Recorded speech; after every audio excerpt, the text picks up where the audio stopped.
Par un après-midi glacial de janvier, le monde observe, le souffle coupé, l'escalade des tensions sur la ligne de front entre la Russie et l'Ukraine. Nous sommes le 28 janvier 2025 et le conflit se poursuit avec une intensité qui retient notre attention. Les batailles d'hier se sont prolongées aujourd'hui, les forces armées russes concentrant leurs efforts à l'ouest de Kourakove. La tempête d'activité militaire dans cette région est palpable. Les troupes russes avançant pour s'emparer de positions stratégiques au sud du village. Le terrain est devenu un champ de bataille où chaque mètre compte. Les forces russes tentent de prendre pied dans les tranchées au sud de Dutchfoot, en avançant de 300 mètres vers l'ouest. Ce mouvement vers l'avant a permis aux unités russes d'occuper les sections restantes de la ligne défensive au sud de Kourakove, en ciblant particulièrement la ligne de forêt et les tranchées adjacentes. Le profil du front s'est considérablement modifié par rapport à la veille, la région passant d'une zone grise provisoire à une zone rouge de conflit plus définie. Simultanément, l'armée russe réalise des avancées stratégiques sur le flanc d'Andriivka. Ici, des éléments de la 114e brigade russe font pression sur la partie nord-est de la localité, tentant de gagner du terrain dans cette zone clé. L'infanterie russe manœuvre à travers plusieurs étendues de forêt, créant un chemin vers la route T0515 et le village d'Andriivka. Ces zones forestières, en particulier celles situées à l'ouest de Petropavlivka, voient dans les mouvements russes s'intensifier, les troupes avançant d'environ 2,25 km en direction d'Andriivka. Cette poussée vers le nord a permis aux forces russes d'atteindre la route T515, de consolider leur position et d'étendre leur ligne de front de près de 1,5 km en terrain découvert. Sur ce théâtre de conflit intense, l'armée russe s'efforce de contrôler un large front au niveau de la route T0515, élargissant sa zone de contrôle opérationnel de près de 10 km² par rapport à la veille. L'intensité de la bataille reste élevée, les forces russes cherchant à capturer des localités et à obtenir un avantage tactique. À Novandriivka, la présence de l'armée russe se fait sentir alors qu'elle s'apprête à sécuriser la localité touchée. Les troupes ukrainiennes se sont déjà retirées du village il y a plusieurs jours, laissant un vide que l'infanterie russe s'apprête à combler. Alors qu'ils sécurisent les ruines de Novandriivka, étendant leur zone de contrôle de 800 mètres en direction de l'ouest, la ligne de front est ajustée en conséquence. Il semble que ce ne soit qu'une question de temps avant que la 90e division de chars russes ne prenne le contrôle total de Novandriivka, préparant ainsi le terrain pour d'autres incursions à partir de Sribne. Avec ces développements sur le terrain, la situation sur la ligne de front russo-ukrainienne continue d'évoluer. Dans les airs, les tensions sont tout aussi vives. Dans la nuit, l'armée russe a mené un raid aérien sur le territoire ukrainien, déployant 100 drones d'attaque de type Shahid 166. L'armée de l'air ukrainienne a déclaré avoir réussi à abattre 65 de ces drones, mais le sort des 6 autres reste incertain. L'attaque a causé des dommages aux infrastructures civiles dans plusieurs régions, notamment à Odessa, Kiev, Tchernihiv, Tcherkassy, Sumy, Poltava et Kharkiv. À Kharkiv, un incendie s'est déclaré à la suite de l'attaque, touchant jusqu'à 1500 mètres carrés et blessant 2 personnes. À Odessa, des bâtiments résidentiels et des voitures ont été endommagés, obligeant les habitants à déblayer les rues. Les dégâts s'étendent à Kiev, où de nombreuses voitures ont été détruites et où un incendie a ravagé une zone de 600 mètres carrés, nécessitant des efforts de lutte contre les incendies tout au long de la nuit. Alors que nous approfondissons cette situation complexe, nous nous tournons vers Ryazan, une ville située au sud de Moscou, où 2 attaques de drones ukrainiens ont eu lieu ces dernières semaines. Ces 2 attaques ont visé une importante raffinerie de pétrole exploitée par le groupe Rosneft, provoquant d'importantes perturbations. La dernière attaque a entraîné l'arrêt complet des activités de la raffinerie, qui a traité 13,1 millions de tonnes de pétrole en 2024, soit près de 5% de la production totale de la Russie. En réponse à ce revers, d'autres raffineries à Moscou, Nijni Novgorod et Yaroslavl interviennent pour équilibrer la demande. Par ailleurs, une source russe a fait état d'une attaque de missiles ukrainiens contre un entrepôt contenant des drones Shahid dans la région d'Oriol, qui a entraîné la destruction de plusieurs drones et ogives, ainsi que de 3,2 tonnes de carburant. Malgré ces pertes, les opérations de drones de la Russie se poursuivent sans relâche, avec le lancement de 50 à 100 drones par jour. Les dommages infligés par ces attaques sont importants, mais proportionnels à l'ampleur des opérations en cours. Les événements qui se déroulent en Ukraine et en Russie nous rappellent la complexité et la gravité de ce conflit. La situation reste fluide et de nouveaux développements apparaissent chaque jour. Alors que nous réfléchissons à ces événements, nous vous invitons à vous engager sur notre chaîne en aimant cette vidéo et en vous abonnant pour les prochaines mises à jour. Votre soutien est inestimable, car nous nous efforçons de fournir un contenu informatif et attrayant.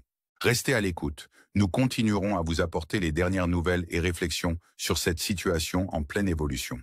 Jusqu'à demain, nous vous souhaitons une bonne soirée.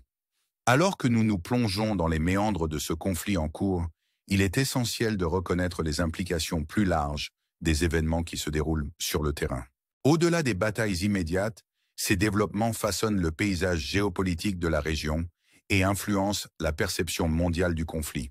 Les manœuvres stratégiques des forces russes autour de Kourakove, Andriivka et Novandriivka ne sont pas simplement des victoires tactiques sur une carte.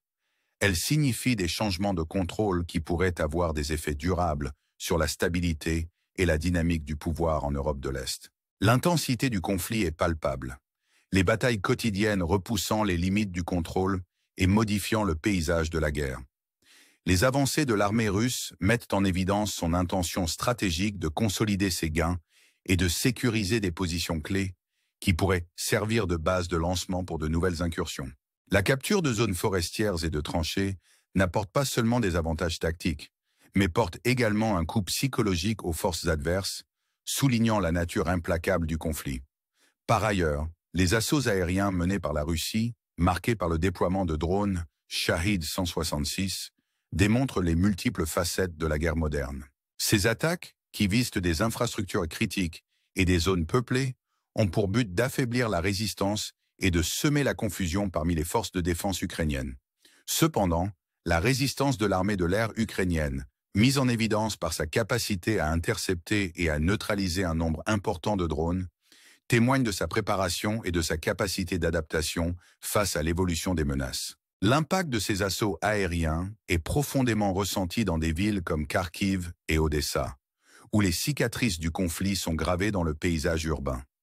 La destruction de zones résidentielles et d'infrastructures essentielles perturbe non seulement la vie quotidienne, mais aggrave également la crise humanitaire dans la région. La résilience de la population locale, qui déblaye les débris et reconstruit au milieu du chaos, est un rappel poignant du coût humain de la guerre et de l'esprit indomptable qui persiste malgré l'adversité. De retour à Ryazan, les répercussions des attaques de drones ukrainiens sur la raffinerie Rosneft illustrent l'interconnexion des conflits régionaux et des marchés mondiaux de l'énergie. La fermeture temporaire de l'une des plus grandes raffineries de pétrole de Russie met en évidence les vulnérabilités des infrastructures essentielles et les effets d'entraînement potentiels sur l'approvisionnement et les prix du pétrole au niveau mondial. Alors que d'autres raffineries se démènent pour compenser la pénurie, l'incident met en lumière l'importance stratégique de la sécurité énergétique et les ramifications potentielles des perturbations dans les chaînes d'approvisionnement. L'attaque aux missiles de l'entrepôt de drones Shahed dans la région d'Oriol complique encore la situation déjà tendue. La destruction des drones, des ogives et des réserves de carburant représente un revers tactique pour les forces russes, mettant en évidence le jeu du chat et de la souris entre les deux parties.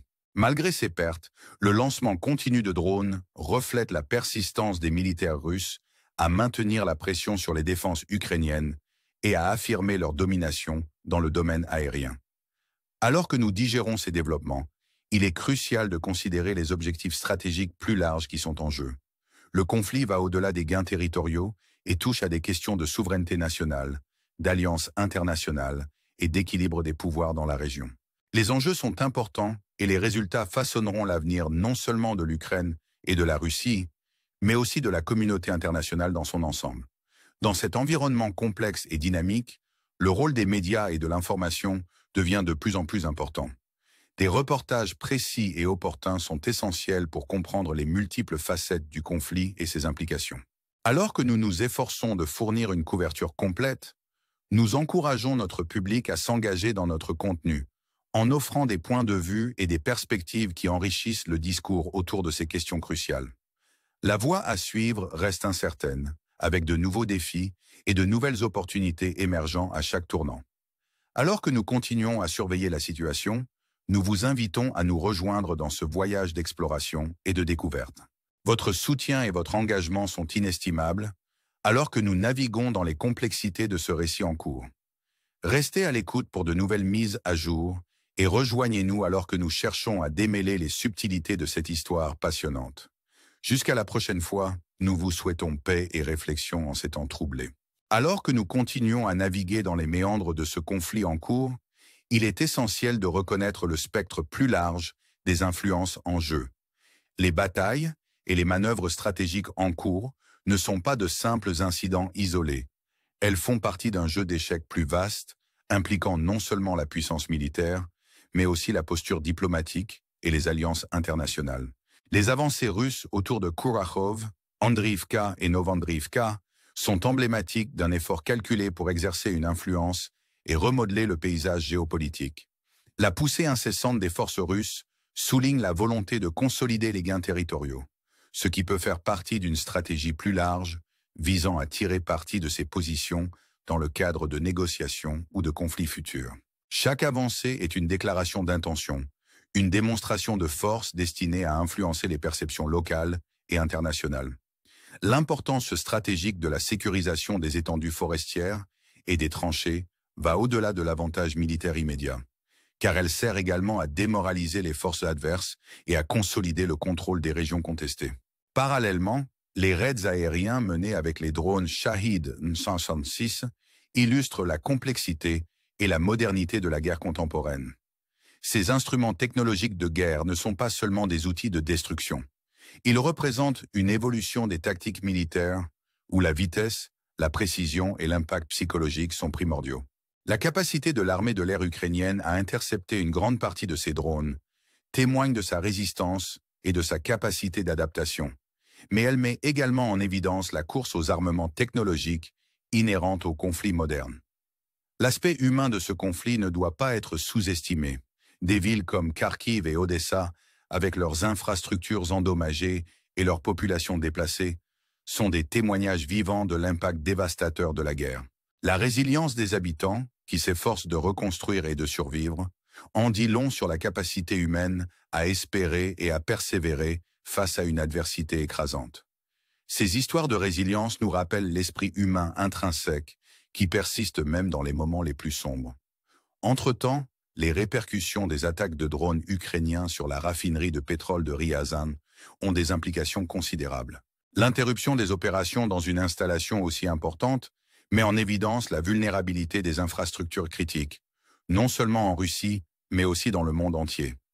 Alors que le monde est aux prises avec des problèmes de sécurité énergétique, de tels incidents soulignent la fragilité des chaînes d'approvisionnement et la possibilité qu'un conflit perturbe les marchés mondiaux. L'importance stratégique des ressources énergétiques ne peut être surestimée, et les effets d'entraînement de telles perturbations se font sentir bien au-delà de la région immédiate. Le tir de missiles sur l'entrepôt de la région d'Oriol, qui abrite les drones et les ogives du Shahed, ajoute une nouvelle couche de complexité au conflit. Ce coup tactique porté aux capacités russes démontre la nature implacable de la guerre moderne, où chaque partie cherche à exploiter les vulnérabilités et à prendre le dessus. Malgré ces revers, la poursuite du déploiement de drones par la Russie témoigne de sa volonté inébranlable de maintenir la pression et de poursuivre ses objectifs stratégiques. Ces événements nous rappellent le contexte plus large dans lequel ils s'inscrivent. Ce conflit n'est pas seulement une question régionale. Il s'agit d'un point central dans un récit plus large, impliquant des questions de souveraineté, de pouvoir et d'ordre mondial. Les résultats de ce conflit résonneront bien au-delà des frontières immédiates de l'Ukraine et de la Russie, influençant les relations internationales et façonnant l'avenir des alliances mondiales. Dans un monde où l'information est à la fois une arme et un outil de compréhension, le rôle des médias devient de plus en plus vital. Des reportages précis et des analyses approfondies sont essentiels pour saisir les complexités du conflit et ses implications plus larges. Alors que nous nous efforçons de fournir une couverture perspicace, nous invitons notre public à s'engager dans notre contenu, en offrant leurs perspectives et en enrichissant la conversation autour de ces questions cruciales. L'avenir reste incertain, chaque jour apportant son lot de nouveaux développements et de nouveaux défis. Alors que nous continuons à explorer ce récit complexe, nous vous encourageons à nous rejoindre sur ce chemin de la découverte et de la compréhension. Votre soutien et votre participation sont essentiels pour nous permettre d'élucider les subtilités de cette histoire passionnante. Restez en contact avec nous pour de nouvelles mises à jour et réfléchissez aux questions qui définiront notre avenir collectif. En attendant notre prochaine rencontre, je vous souhaite de trouver la paix et la clarté au milieu des événements qui se déroulent.